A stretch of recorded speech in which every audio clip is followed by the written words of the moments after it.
Our next guest is Karen Jagoda. Karen is the president of the eVoter Institute, and she's the host of Digital Politics Radio. And she's also one of the regular contributors to None of the Above. Karen has a unique niche in the market where she's educating people on how to use the internet as a political tool. And what we're doing on a weekly basis is coming up with a new topic that Karen wants to introduce to our viewers that'll help them start this educational process and become more involved in understanding the value of the internet as a great democratic tool and its value to voters. So Karen, what do you have for us today? What's today's highlight? Well, today I really wanted to strike on the issue of building relationships and building your lists. No matter whether you're working with a big campaign or a small campaign, the idea of having a list is extremely important. And you can't start too soon, and you can't start too small. So just a small list can really blossom quickly if you ask people to share your email, to send an email, to include an email from you in some of their communication. And the idea of email lists is really still key because so many people are thinking, well, I'll just get a lot of people to like me on social media or a lot of people to follow me on Twitter. But it's much more difficult to get their attention on social media than it is to just send them an email. But the question is, how often do you send them and what do you ask them to do when you send it? And the idea there is to really do some testing.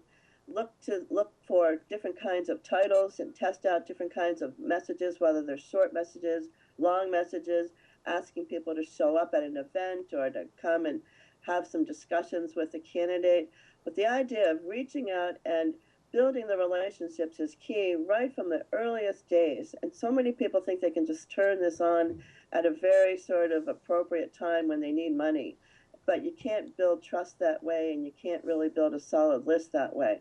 So this really builds into this question of cross-media and how does it fit with direct mail and with robocalls, because this is an individual kind of communication environment. So a lot of the guests on my digitalpoliticsradio.com show talk about the ways to target using these lists to find different things that appeal to different kinds of people on the list. And by finding out what people open when they're looking at their email, you can really fine-tune the message. And I'll just mention one fellow that was on my show recently, David Gold from Gold Communications, did a big study about email lists and direct mail lists and getting out the Hispanic vote. And extremely interesting how effective direct mail can be to turn out the vote, particularly in a very close election. And I think you can't just get those people's attention by kind of willy-nilly sending stuff out, but you really have to fine-tune these lists and understand who you're reaching out to and who you're communicating with. So again, building relationships, building lists, a good place to start, even if you're just thinking about running. No time like the present to start collecting those names. And of course, Karen, what you just talked about is someone who might be wanting to run for office, but a lot of this could be used at the local level where there's a school board issue or a local issue and someone wants to build a consensus around their issue. You had the same techniques, correct?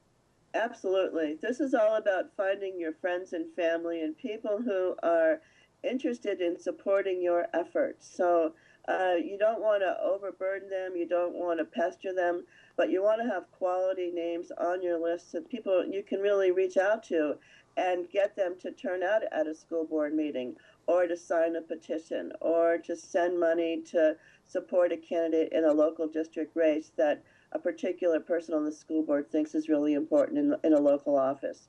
So absolutely, this is not just for candidates, but this is for people who are trying to help candidates, trying to help advocates, trying to help people in their local communities change things. Karen, thank you as always.